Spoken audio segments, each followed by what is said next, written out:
जय श्री कृष्ण। गणेश जी की कहानी सुनेंगे। दांते अंगुली। किसी समय की बात है, एक गांव में सास बहू रहती थी। सास को अपनी बहू से बहुत ही घृणा थी। वह उसे बहुत दुख देती। दिन भर हाड़ तोड़ काम करने के बाद भी उसे भरपेट भोजन नहीं दिया जाता। बहू इस सबसे बहुत दुखी थी, परंतु अपना दुख किससे कहे। एक दिन हमेशा की तरह बहू पानी लेने गई। उसने सोचा इस जीवन का अंत कर देना चाहिए। ऐसा सोचकर वह दूसरी तरफ बियाबान जंगल की तरफ निकल गई। चलते चलते वह किसी शमशान में आ पहुंची थी। अब तक उसे तेज भूख भी लगाई थी। तब उसने आंचल में बंधे हुए आटे की याद आई। वह सास से छुपाकर थोड़ा आटा ले आई थी। उसने आटा गूंदा, मुर्दों की जली राख से ही बाटियां सेकी। आसपास देखा, एक गणेश जी की विशाल प्रतिमा वाला मंदिर था। उसने वहां जाकर देखा, मंदिर में घी व गुड़ पड़ा है। उसने बाटियां वहां लाकर घी गुड़ लेकर गणेश जी की डूंटी में ही मिला ली और उसी में खा ली और घर लौट आई।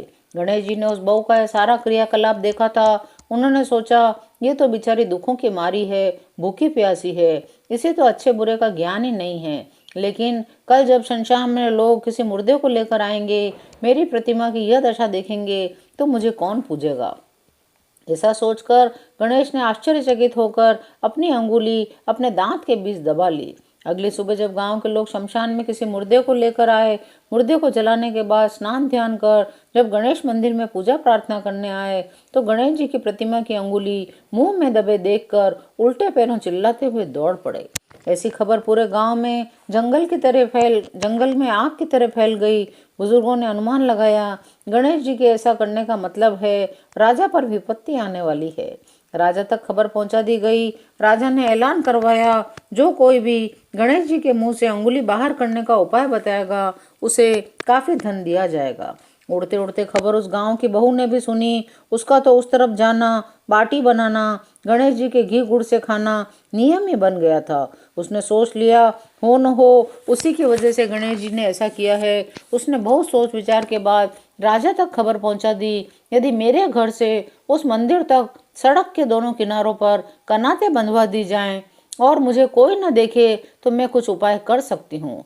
राजा ने तुरंत सारी व्यवस्था करवा दी। अब वह बहू अपने कपड़ों में लकड़ी का सोटा छिपाकर चल पड़ी। वहां जाकर उसने गणेश जी से कहा, वारे गणपति, तू तो रोज घी गुड़ का भोग पाता था, मैं भूखी प्यासी थी। मैंने तेरी डूंटी में तेरे घी गुड़ से मुर्दे की राख में सेकी हुई बाटियां चुपड़ कर खा ली, तो तेरे को क्यों आग लगी। तेने अपनी उंगली दांतों के बीच दबा ली। वारे गणेश, ये तेरा घी गुड़ मैं नहीं खाती तो कोई कुत्ता या कोई अन्य जानवर चाट जाते। मैं तो तेरी ही बनाई गई इंसान हूँ, मैंने खा लिया तो क्या हुआ। अब सीधी तरह से वापस जैसा था वैसा हो जा। अपनी अंगुली दांतों के बीच से निकाल ले, वरना इस सोटे से तुझे खंडित कर दूंगी। अभी तक तो तेरी इज्जत और मेरा भोजन बचा है, बाद में मेरा क्या है। मैं तो जैसी पहले भूखी रहती थी रह लूंगी, पर तू अपनी सोच लेना, तुझे कोई नहीं पूछेगा। तेरी खंडित मूर्ति को कोई भी नहीं पूजेगा। इतना सुनाकर बहू ने ज्यों ही सोटा उठाया, गणेश जी ने उंगली मुंह से निकाल ली। वे तो बहू की साफ गोई पर बहुत प्रसन्न हो गए थे। वे तो बहू को वरदान देना ही चाहते थे, तभी तो उन्होंने ऐसा नाटक किया था। कनाते हटा ली गई।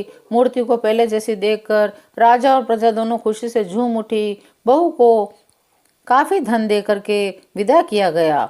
अब बहू की सास भी बहू से माफी मांगकर उससे अच्छा व्यवहार करने लगी थी। कुछ ही दिनों बाद उस बहू का पति भी परदेश से वापस आ गया। गणेश जी की कृपा से तीनों अपने राज्य में आनंद से निवास करने लगे। जय श्री गणेशाय नमः। जय श्री कृष्ण।